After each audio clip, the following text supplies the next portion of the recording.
ಬೆಳವಣಿಗೆ ಆಗ್ತಾ ಇದೆ. ಗೃಹ ಸಚಿವರ ನಿವಾಸಕ್ಕೆ ಬಿಜೆಪಿಯ ರೆಬಲ್ಸ್ ಶಾಸಕರು ದೌಡಾಯಿಸಿದ್ದಾರೆ. ರಾಜ್ಯ ರಾಜಕೀಯದಲ್ಲಿ ಆಗ್ತಾ ಇರುವಂತಹ ಮಹತ್ತರವಾದ ಬೆಳವಣಿಗೆ ಇದು.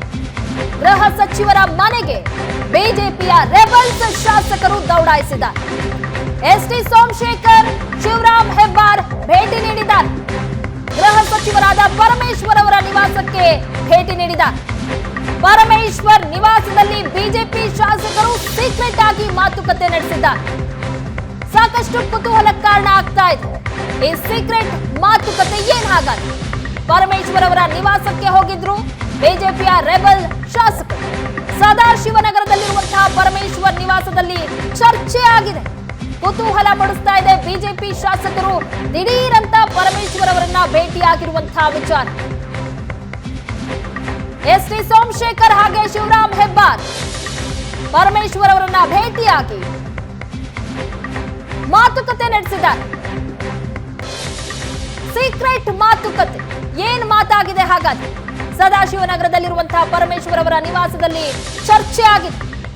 ಈ ಚರ್ಚೆ, ಸೀಕ್ರೆಟ್ ಮಾತುಕತೆ ಸಾಕಷ್ಟು ಕುತೂಹಲಕ್ಕೆ ಕಾರಣ ಆಗ್ತಾ ಇದೆ. ಯಾಕಾಗಾದ್ರೆ ದಿಢೀರಂತ ಪರಮೇಶ್ವರ್ ಅವರನ್ನ ಭೇಟಿಯಾಗೋದಕ್ಕೆ ಬಿಜೆಪಿಯ ಶಾಸಕರು ಹೋಗಿದ್ರು? ಹೋದಂತಹ ಸಂದರ್ಭದಲ್ಲಿ ಯಾವೆಲ್ಲ ವಿಚಾರಗಳ ಚರ್ಚೆ ಆಗಿದೆ ಅನ್ನೋದು ಈಗ ಸಾಕಷ್ಟು ಕುತೂಹಲಕ್ಕೆ ಕಾರಣ ಆಗ್ತಾ ಇದೆ. ಈಗಾಗಲೇ ಬಿಜೆಪಿಯಿಂದ ಸ್ವಲ್ಪ ಅಂತರವನ್ನ ಕಾಯ್ದುಕೊಳ್ತಾ ಇರುವಂತಹ ಇಬ್ಬರು ಶಾಸಕರು ಪರಮೇಶ್ವರ್ ಅವರನ್ನ ಭೇಟಿಯಾಗಿದ್ದಾರೆ. ಪರಮೇಶ್ವರ್ ಭೇಟಿ ಬಳಿಕ ಶಾಸಕ ಸೋಮಶೇಖರ್ ಪ್ರತಿಕ್ರಿಯೆ ನೀಡಿದ್ದಾರೆ. ಪರಮೇಶ್ವರ್ ಅವರನ್ನ ಭೇಟಿಯಾಗಿ ಬಂದ ನಂತರ ಸೋಮಶೇಖರ್ ಅವರು ಮಾತಾಡಿದ್ದಾರೆ. ಕ್ಷೇತ್ರದ ವಿಚಾರವಾಗಿ ಪರಮೇಶ್ವರ್ ಅವರನ್ನ ಭೇಟಿಯಾಗಿದ್ವಿ. ಮಾಗಡಿ ರಸ್ತೆಗೆ ಹೊಸ ಪೊಲೀಸ್ ಠಾಣೆಗಾಗಿ ಮನವಿ ಮಾಡಿದ್ದೀವಿ, ಇದಕ್ಕಾಗಿ ಭೇಟಿ ಮಾಡಿದ್ದೀವಿ ಅಂತ ಹೇಳಿದ್ದಾರೆ. ಮಾಗಡಿ ರಸ್ತೆಯಲ್ಲಿ ಟ್ರಾಫಿಕ್ ಸಮಸ್ಯೆ ಹೆಚ್ಚಾಗಿದೆ, ಪೊಲೀಸ್ ಠಾಣೆ ಅಗತ್ಯ ಇದೆ ಅಂತ ಮನವರಿಕೆ ಮಾಡಿದ್ದೀವಿ.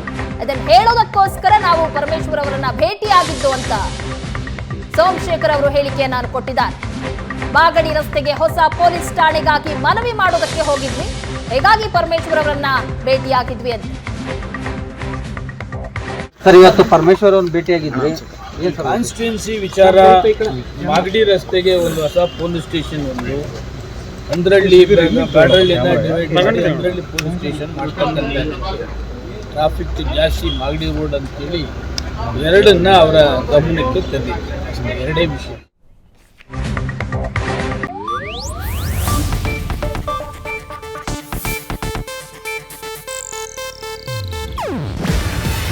ಇದು ಏಷ್ಯಾನೆಟ್ ನ್ಯೂಸ್ ನೆಟ್ವರ್ಕ್ ಪ್ರಸ್ತುತಿ.